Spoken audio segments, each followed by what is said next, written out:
For tonight? I'm rooting for everybody black. I am betting on black tonight. Lovely. You look great. Welcome to CodeBlaqueFacts, where we talk about all things black to include news and viral videos, mental health, self-love, self-care, self-development, black women issues, crime stories, and black history. If you are interested in any of these topics, please subscribe to my channel, like, share, and don't forget to comment below. Thank you. Say it's a black thing, run deep in the roots. Blacker the berry, baby, the sweeter the juice.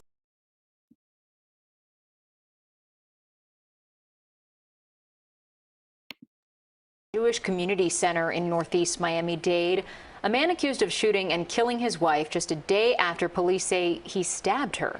Police say their domestic violence unit was actively searching for the suspect, 45-year-old Carl Watts, but they weren't able to find him fast enough.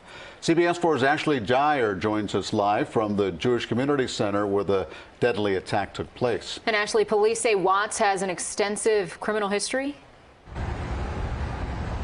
Elliot and Lauren, that's what we're finding out, and our hearts just really are breaking for this family as we learn more and more details. Police say Shondell Harris was shot to death at her daughter's swimming lesson, her 12-year-old daughter witnessing all of this happen. Now we are learning today that Carl Watts, her accused killer, may also be connected to the mysterious disappearance of another woman. Friends and family of 30-year-old Shondell Harris say they're dealing with an unimaginable loss. Everything was for her child and for her marriage. She was a happy person and she didn't deserve this. Harris was brutally murdered Sunday in front of her daughter and her mother at the Jewish Community Center. He followed her and chased her down and shot her like an animal, like he was doing hunting. Miami police say the day before, 45-year-old Carl Watts was reported to police for stabbing Harris. Domestic violence gets progressively worse as time goes on. Police say they were trying to find Watts and arrest him, but they were too late. The actual presence of a firearm in the home sees the risk of homicide and domestic violence cases go up by 500%. So I'm not at all shocked that weapons had been used and weapons were ultimately the thing that ended up sadly taking this woman's life. Today, Watts appeared in court, his hands cuffed in front of him. He said nothing as a judge upped the homicide charge he's facing. It should be poison in first degree. He went there to the JCC with a gun. Guns aren't allowed in the JCC. And then he shot the victim multiple times. Watts has an extensive criminal background. He's a person of interest in the mysterious disappearance of Trukita Scott, a Fort Lauderdale woman who shares a child with Watts. It's where the batterer's sense of power and control is most threatened. It's the idea that if I can't have you, nobody will. About a month before Scott went missing, Watts was accused of trying to kidnap a 16-year-old girl from a bus stop. He was arrested but bonded out of jail. Today, the family of Shondell Harris is left wishing he was put behind bars years ago. Experts have seen a dramatic increase in domestic violence since the start of the pandemic. Now, Trukita Scott went missing in 2014. Tonight, Fort Lauderdale police are asking anyone with information on that case to give them a call. We're live at the Jewish Community Center. Ashley Dyer, CBS 4 News. Ashley, thanks a lot. And if you or someone you know is experiencing... Okay, so I'm going to do my very best to not get too emotional because, you know, this is just sad. And I do have two other videos that I want to show you guys as well. But more specifically, talking about this video, you guys, you know, a young girl, a 12-year-old girl, watched her mother die. A 12-year-old girl watched her mother die. That is heartbreaking. And the day before, he stabbed her. And so the police were looking for him, but they did not find him in time. So, you know, you guys, when You hear Black women talking about protection. When you hear Black women talking about we are not protected, when you hear Black women talking about we are the most unprotected, this is what we're talking about. We're not talking about the Black woman that was at Taco Bell that was mad that they forgot a sauce in her bag. That's not what we're not talking about protecting that. We're talking about this. We're talking about when a Black man can walk up and brutally murder a woman in front of her child. That's what we're talking about. We're talking about protecting the community, not just that one, but the community of Black women and children from menaces like that. That's what we're talking about. And it's really infuriating to, for people to twist the meaning of protection. Protection is not just physical. See, this is the thing. When men know how to be men. See, I actually grew up with a father in my home, a man who did protect. God rest his soul. He passed away some years ago. But I know what that looks like. And unfortunately, there are a lot of men and women in the Black community that did not have a father in the home. So they have no idea what it looks like. They are being told what that looks like. Someone is sitting behind a computer or making a meme or doing whatever else, telling them what protection is because they've never seen it. Right? Because remember, we keep saying that 75% of Black children are raised in single parent homes. So if 75% of Black children are raised in single parent homes, that means they're raised in homes with a good majority of those children are raised in homes where there's no man in the home. So a lot of men had no fathers. They don't know what it is to protect. They don't know what it is to see and have a family, a healthy, thriving family. A lot of the young women, the young girls, they have no recollection what that is. So when you have someone sitting up, twisting what that means and what that looks like, it really makes me mad because again, the people who sitting online, they're not the ones having to encounter the repercussions of that. They're just seeing it. They're sitting at home and they're looking through the blinds and looking through the window and looking through whatever. They're way away from it. They're not encountering it directly. They're watching it go down on the news. But people, social workers, people who working in these schools, teachers, people who are on the ground working with the aftermath of this, we see it directly. It's not a joke. So instead of, people understanding that protection means women and children need to be protected, not just physically, mentally, emotionally, socially, financially, spiritually. That's what protection is. Protection just doesn't come in one thing.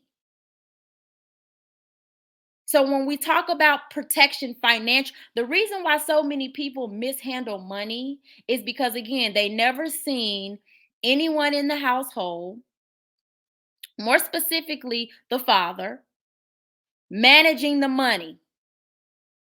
They didn't see it. Managing, and even a lot of kids who do have the father in the home, they still didn't see it because there's still struggle. There's still struggle. Statistically, even when the father is in the home, there's still struggle as it relates to the Black community. You know why? Because as Black people, a lot of us are living under the poverty line. whether that be single and two-parent homes. And that poverty line is getting deeper and deeper and deeper because of gentrification, because of all this other stuff that's going on in the world. And instead of us taking our attention and putting our attention on things like this, right? A lot of us, we still talking about the Will Smith and Chris Rock thing, and what protection looks like in that situation. But there are real situations out here where men, women, and children are being killed every single day. I think, let me give you guys some statistics while I'm on this. Black women and girls, statistically, are killed every 5.5 hours. Every 5.5 hours. Black men are dying every day. Not at the hands of a non-Black person, at the hands of another Black man. Black women are also dying at the hands of another Black man. Black children who are being abused. They're being abused at of another Black hand. Yes, you have the government that plays a part in the Black family. Yes, you have the school system and the education system that plays a part in the Black family. Yes, you have the court system. Yes, you have all of these elements that people use a lot of times as an excuse. How many decades are we going to keep going where we keep using the same things as an excuse? How many decades are we going to keep doing that? How many? Yes, I am upset because it should not be like this, you guys. And it wasn't just this video. I'm going to show you another video.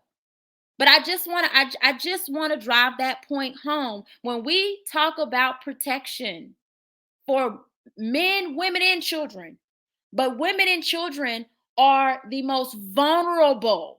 We know this. Everybody knows this. In every single community, women and children are the most vulnerable. In every single other community, women and children, it's understood that women and children should be protected. In the Black community, that should just be understood. Nobody should have to beg for protection. And again, stop letting people twist what that means.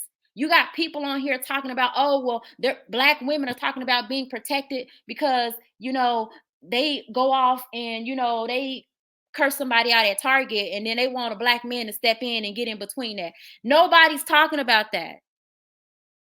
Nobody's talking about that. Like, literally nobody. Nobody. That's made up. When you see a Black woman talking about protection, she's more specifically talking about protecting from who killed Trayvon Martin? What was the man's name? Protecting your children, the Black children, from people like that. Protecting Black women and children from who killed Michael Brown, protecting them from that.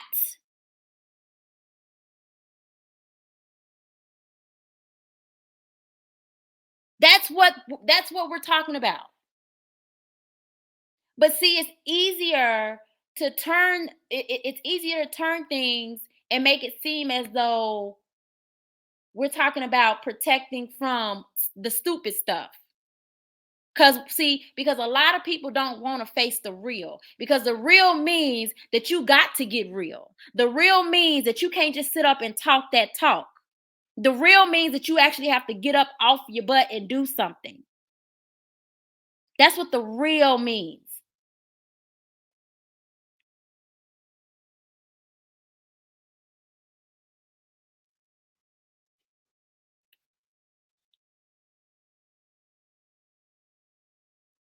We're talking about protecting women and children Ain't it men? I got a whole video here about how men, black men, have been sexually assaulted. These and I use the celebrities that have told their stories about that happening to them, and how black men need to create spaces for that, and that black men should not sit up and think that the government and that somebody in the dominant society is going to do it for them. I have a whole video where I spoke about that, why I encourage that. And ask me, do you think any black men is under the comment section talking about how that is needed? Do you think any black man is under the comment section showing that they care and that they are in support of that? But then when something happens, now everybody cares. That's what makes me so angry, because I truly do care. I care about the black community overall, men, women, and children. Everybody. The black community can only be made up of men, women, and children. A black woman, a black man, and their black children. Not mixed, not, biracial. I said black. Black man, black woman who create black children. That's a black community. And nobody cared. So again, this is what I talk about when I talk about the gaslighting, when I talk about, the fake outrage, when I talk about the fake care and support. Those things are only brought up to prove points a lot of times. They're not really genuinely brought up. I have a track record for publicly speaking out on behalf for the care and support and empowerment of the black community. I have a track record. I show my face. I don't hide behind whatever. I show my face and I do this because I am serious about this. I have worked with black children and black families to help the family unit get better. I worked in that field as a therapist.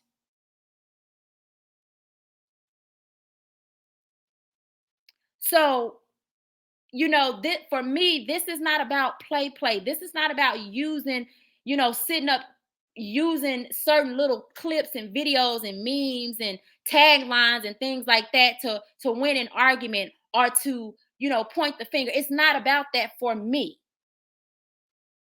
I take it very seriously. And it really, really pains me to see that when I put myself out there, my resources, my voice, my image, right? My beliefs, my ideas, certain solutions, my creativity, when I put myself out there to lend, to help, to empower, to love on, to support, to encourage, and when I get nothing back in return, and I'm not even talking about monetarily. I'm not talking about money. I'm talking about just support. It pains me. It pains me to see that there is so much fighting going on among black men and black women. It pains me to see the divide that goes on. It pains me to see that,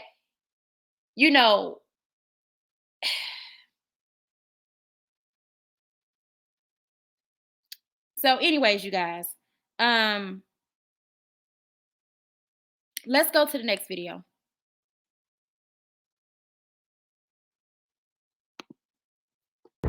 Not sure if y'all seen that video I posted earlier with the elder woman getting robbed, man. Not gonna lie, dog, ain't nothing about that street, man. That ain't what's up. How we came up, man. We don't touch women, we don't touch kids. You know what I'm saying? We stick to the code, principles, and morals. You gotta have some type of real gangster about yourself, man. You don't do that to women, man. You don't prey on the weak. That's not how we move. But I'm not gonna lie, the video really, really ran me hot, man. And it is what it is. I ain't never gonna be quiet. I'm gonna speak up. But I'm actually gonna go pull up on her, man. Let her know she ain't alone. You know, and it's real ones out here that's gonna stand for her and other elders, you know what I'm saying, and other kids. So, you know, definitely prayers up for her. About to actually go find her now, man. I'm gonna make it my business to do that today.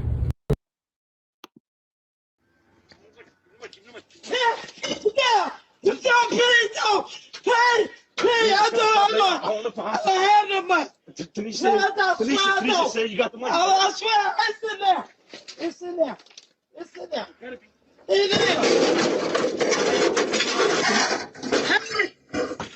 Have it. So that's what we're talking about, you guys. An elderly woman who was robbed at gunpoint.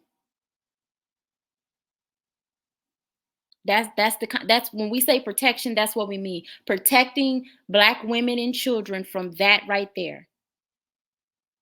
And that right there happens a lot. That don't happen every once in a while. It happens a lot. That's what we mean when we say protection. Not protecting the ditzy, in the parking lot going off because, whatever. Not protecting that.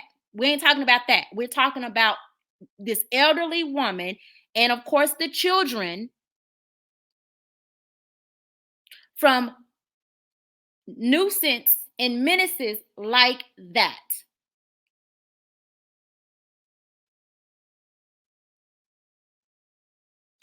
And, Trey, for those of you guys that do not, this is Trey. Not sure if y'all seen that video I posted earlier. Trey is a rapper out of Houston, Texas. And, like he said, there's a code, there's a street code even. And you just, women and children are supposed to be off limits. Not to say that if you're going to rob, you should be not robbing a woman or a child. I mean, of course you shouldn't be robbing at all. You should be trying to figure out a way to put whatever skills you got, because I believe that everybody has a skill, and that if you learn how to put that skill to work so that it works for you, you can make money. I truly believe that.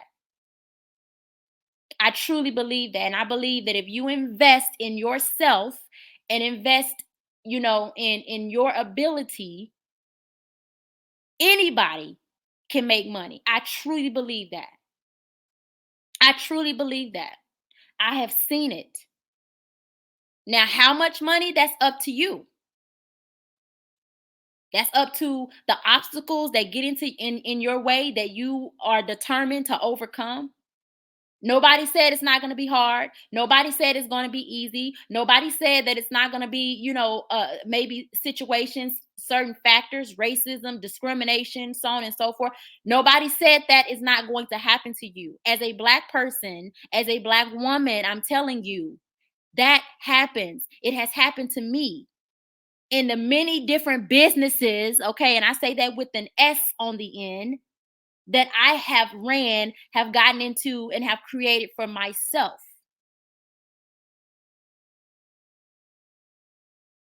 But it's the mindset of, okay, no matter the obstacle, I'm going to put my energy into knocking down the obstacle.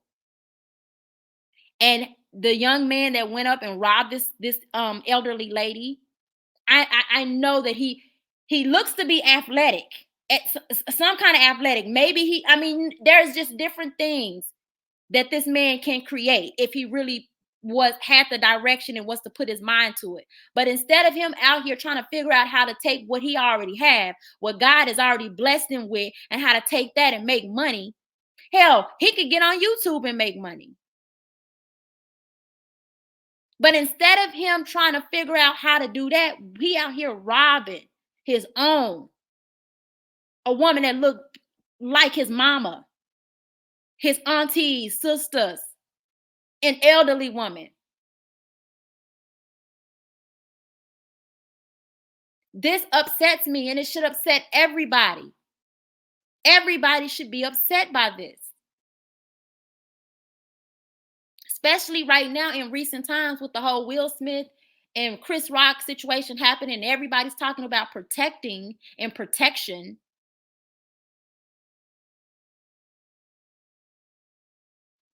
This is what we mean.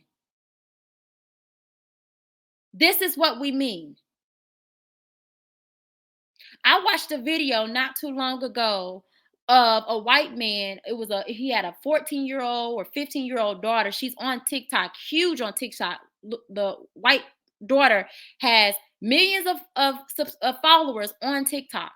And one of the teenage followers somehow found out where she stayed, and somehow, he started harassing her, and then I think she cut him off, and he somehow found out where she stayed, went to the house that she lived in while they were asleep at like 3 a.m. or something like that, with a shotgun, blew the door off the hinges, went up into the house, and asked me what the father did. Ask me what the father did. What y'all think the father did? The father went down there and blew his butt away. Killed him. As he should have. As he should have. This woman was robbed outside of her house. It makes no sense. And then if we were to get on the topic of like, so many people is like, oh, all the black people, they're selling all their land and they should be keeping it. And, gentrification is happening, and, they're forcing black people out and all this kind of stuff. But it's like, okay, one thing that I noticed, like, a lot of these people that are going into these bad neighborhoods and gentrifying these neighborhoods, y'all see how they not in these neighborhoods, they're not getting robbed. They're not even afraid to get robbed. They're going into neighborhoods, gentrifying the neighborhoods, pushing the people out, and there is no fear nowhere. Do you see these non-black people gentrifying these neighborhoods, talking about they are in fear? In every major city in America, all over, New York, New Jersey, everywhere, Texas, everywhere, California, some of the, what used to be the hood, the baddest areas are being gentrified. Do you see these non-black people talking about they're scared? They're afraid to get, no, you don't. You know why you don't see it? Because they know that where they go, security goes, the police go, protection go.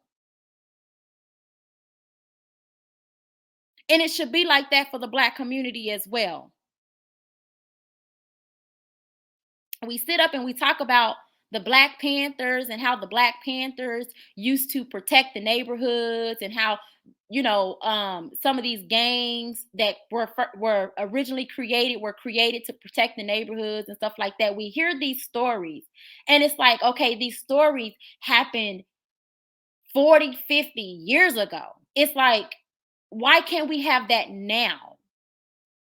Why? Why is it hard to have that now? And don't tell me it's hard to have it because these kids are coming from single parent homes. That excuse is getting old. Is it a factor? Absolutely it is. Nobody's saying it's not a factor. Nobody's saying that. But it's, at this point, it's starting to be used as an excuse. Because even though many kids are raised in single parent homes, even still, the good people, the people who are not raised in single parent homes, like me and some of you guys that were not listening, what are we doing? Where are the men that were not raised in single parent homes? What are they doing to push back?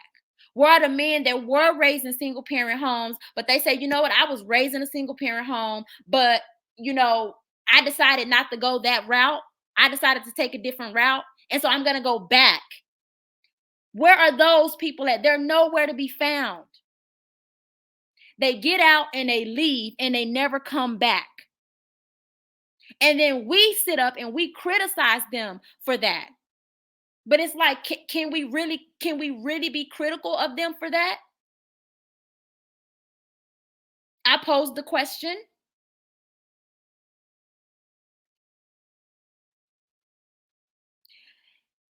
And you know, guys, this is the thing.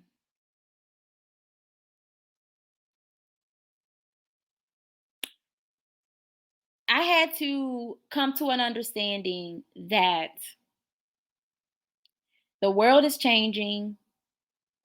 The ideas and the belief system is changing. There's another generation that is coming in, and you know, the norms that follow them is going to come in and be the main and dominant norm of society. Okay? We all see it. It's happening. There's nothing we can do about it. So, you got to ask yourself, what are you going to do about it? Are you just going to go live your life as if, you know, nothing is happening, is going on, everybody should fend for themselves? Are you going to be the person that sit up and talk about it but never really do anything tangible about it? Right? Nothing tangible, but you just sit up and talk about it. Because I see a lot of that on social media. I see a lot of people just talking about it. There's nothing tangible. They're not, you know, gathering up these young men, gathering up these, well, no, I see the gathering up of the young women. I see people out here trying to get the young women who, you know, are in at-risk situations or whatever have you. And, you know, helping these women out, a lot of programs and stuff for that. But I turn back to the young men because we keep hearing how there's nothing for young boys and young men. And again, I pose this: Black men, you have to create it. It is very essential. What the Black Panthers did, I wasn't back in those times. I can only go off of what I've heard and what I've seen to a certain extent. What they did, we got to keep doing, and on a bigger scale. Not just in your little nook, your little area, not just at your church. And that's another thing that I noticed. You got a lot. I had somebody on one of my Facebook posts go up under the comment section talking about, oh, well, you know, the men we out here leading our families and whatever. And I'm like, just yours? And he's like, yeah. And I left it at that. I said, well, then now we know why. Because we got so many people, it's just theirs. So you, on one hand, you want to talk about the Black community and talk about this, that, and the third. But on the other hand, you're not doing nothing. And if you did do something, that one little donation that you did 50 years ago is done and over with. That one time you went out there and you lended your time, your talent, or whatever, that's done. That's over with. You got people who are 80. Neely Fuller is, this man is like in his 90s and he's still trying to help those in the Black community. He still gives commentary. This man is 90 still doing this. He can't go out there and be on the front lines. He can't, for obvious reason, he's 90. He probably can't really work a computer like that. Again, he's 90. But he's still lending his talent, his creativity, his wisdom. And you got people who are 50, 60 years younger than him, ain't doing shit. But they want to sit up and talk about the Black community.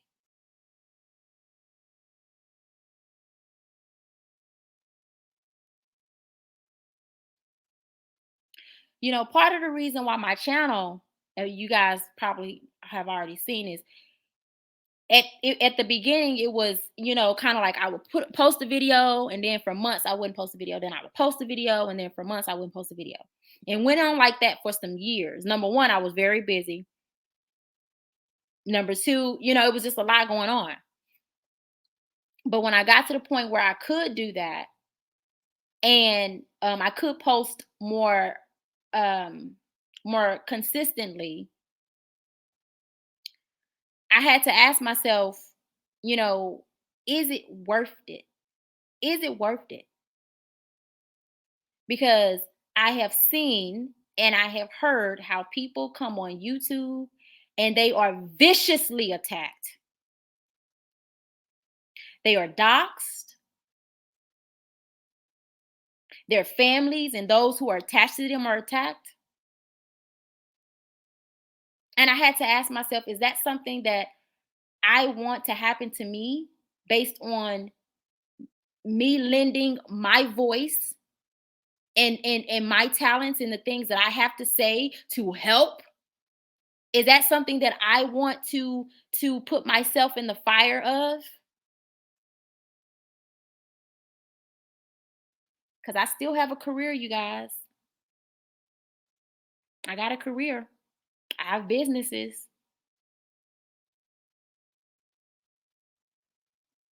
But I'm still here.